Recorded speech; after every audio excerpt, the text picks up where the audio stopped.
What's up, everybody? I'm in my car. I got more to say. Today I actually want to talk about a question I've gotten a lot over the past couple years, and that's about where I get the backing tracks that I use for my covers. I get this question all the time, and the answer is I don't use backing tracks. You know, if I'm covering, say, a Blink-182 song or a Green Day song or whatever, all I'm using is the original song. For the most part, I have MP3s of all of these songs, and I mean, pretty much just from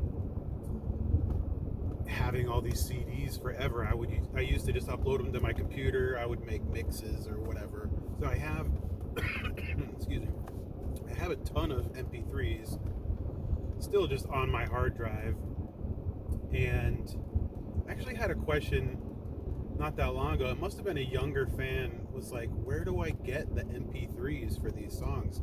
And that just kind of blew my mind, because that's really just the direction that we're moving in these days. Everybody's just so used to streaming and not actually having anything, either like the file or the CD or whatever.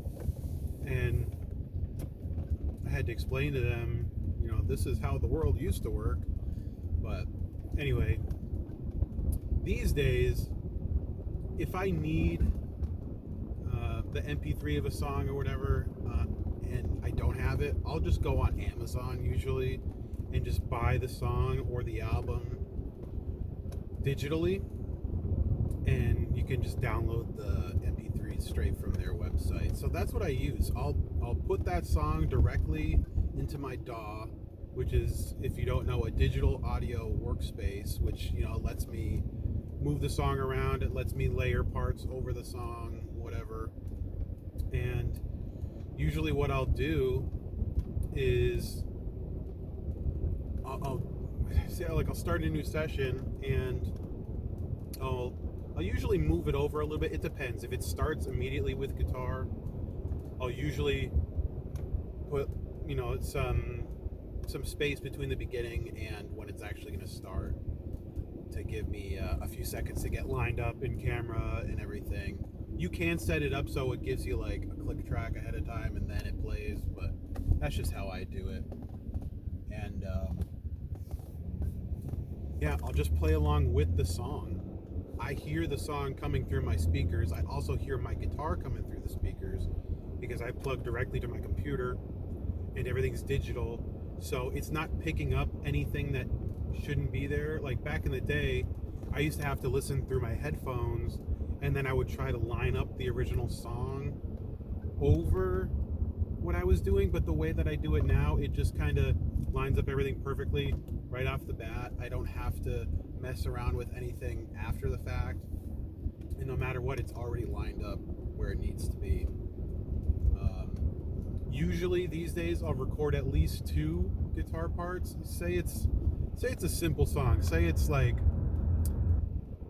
I don't know, like All the Small Things or something like that. That's a very simple song. I don't have to record more than one part, because you could play the whole song with just one guitar. There's not like a lot of layering, like overlapping parts. But I'll still record the same part twice, and then I'll just pan one guitar, usually all the way left. Sometimes I'll do it maybe like 90%, and then same thing all the way right. And then I'll take the original song and I'll actually lower the volume a little bit, and I'll just try to balance it so that my guitars are a little bit more present, because that's why people are coming to the video, is so they can hear the guitar a little bit better, still hear the original song a little bit, and then I'll just kind of mess with it so you can kind of get the best of both worlds, you know, especially on like these new Blink songs where the guitars are so quiet. I've been putting them, you know, where I think they should be, or maybe just a little bit higher still, so you can kind of make out what I'm doing a little bit easier. And that's it. It's not a backing track. A lot of times I'll use those those original guitars in those songs as a bit of a piggyback in a way. Like I did a cover of a 4 Year Strong song, Brain Pain, a couple weeks ago, and that song has very distinct guitar tones in it, and I did my best to try to get close, but I couldn't quite get there. But because I was using the original song, I just lowered that a little bit, and you could still hear those original guitars, but you could definitely hear mine more. So it's kind of a blend of all three of those, like of, you know, the original and then my two guitars. So it kind of works together in a way. You can do it where you're not using the original guitars. If you're covering a band that maybe has made the stems of these songs, like each individual track, available, a lot of people do not have those. They can be a little tricky to find, and you know, not every song is out there, you know, to find the stems for. But one thing that I do want to talk about is a buddy of mine, Angel, who's actually been doing some drums for me. He told me about this app that he uses on his social media pages where you can actually take a song, you upload a song, and depending on what you want, you can break it down so that excuse me, so that you can actually take the drums out, or you could take the guitar out, or you could take the vocals out using an AI. And the app is called Moises, Moises. I got it on Android, but I'm sure you can get it on other things. It might even be available on desktop, I'm not sure. But I started using it very, very recently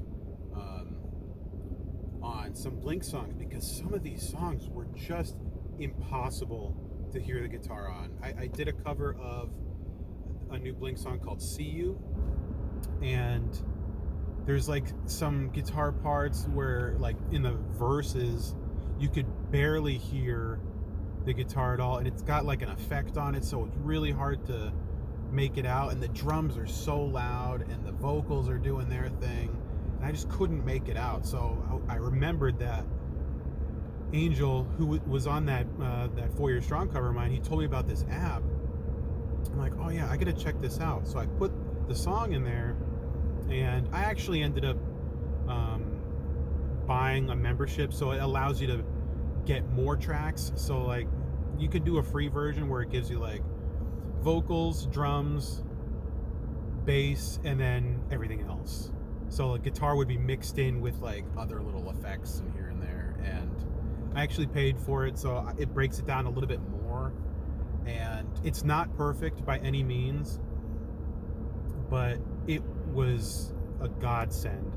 I couldn't believe like I could actually make out these parts, and like I said, it's not perfect, but it's more than good enough. So what Angel, for example, would do is he would keep every track except for the drums, and then he would export that, and then he would add his own drums on top, and I thought that was great. So you're pretty much making your own backing tracks at that point.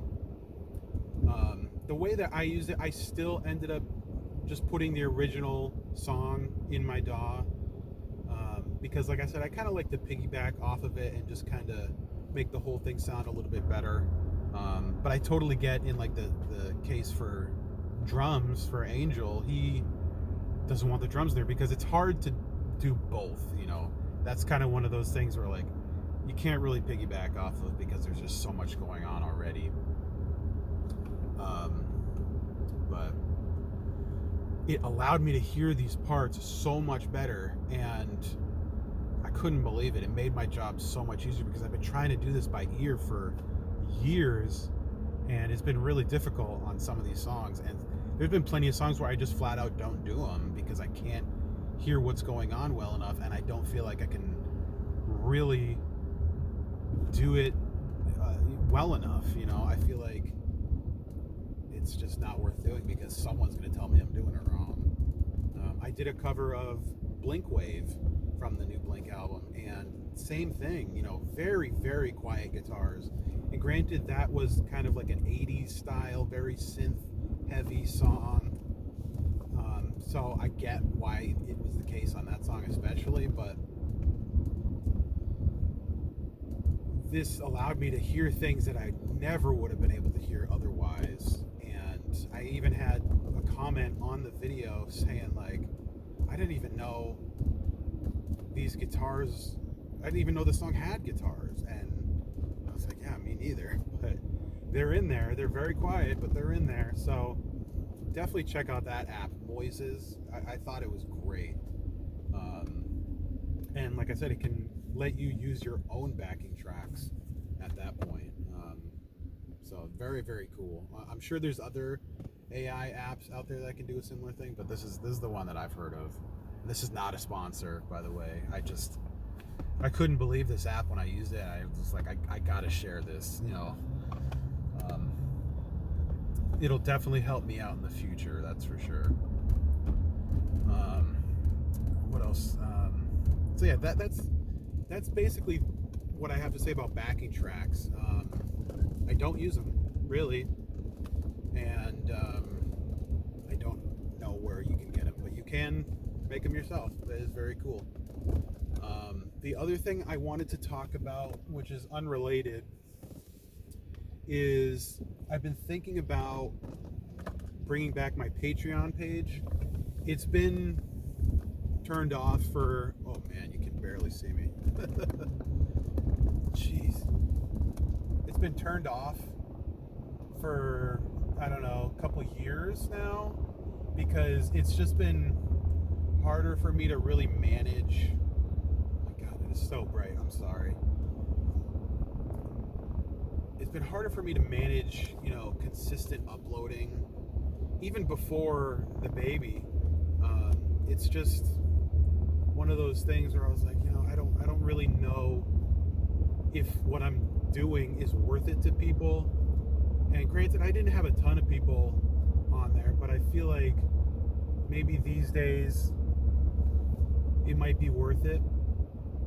The way that I had it set up before was that I think it was like for $1 a month, you would get to see my videos early. I would drop them, like my YouTube videos, like a day or two, maybe even more early. So for like covers, lesson videos, whatever. And then for $5 a month, I'm pretty sure you would also get the songs early, but then you would get like tabs for lesson videos or anything like that. And I think maybe I made it so like you could leave suggestions for new content. And then what else? Yeah, I did a $10 tier, I believe, where I was showing off a lot of original songs and snippets, and you know, I could upload stems of those files if you wanted, like the drum parts for some of my original songs or whatever. You can get to hear stuff that I'm working on way before it comes out. I know, you know, there's probably a select few that might be into that, but I'm definitely open to suggestions. So I don't know. It's something I'm considering. I'd like to know if any of you guys would be interested in supporting that. And yeah, that's about it. You know, it's something I'm thinking about. I don't know for sure if I'm going to do it yet, but it would certainly make it so I upload more frequently. You know, I'd be a lot more likely to get stuff out there, and I don't know, I think it'd be beneficial for everybody. So let me know what you think. If you have any questions at all, leave them below. I'll try to help as best I can. So thank you for watching. I'll see you guys later. Sorry about the damn glare. It's so bad. These videos are terrible. I know they're terrible, I'm sorry, but I don't have a lot of time to talk at home with the baby running around like crazy. So See ya.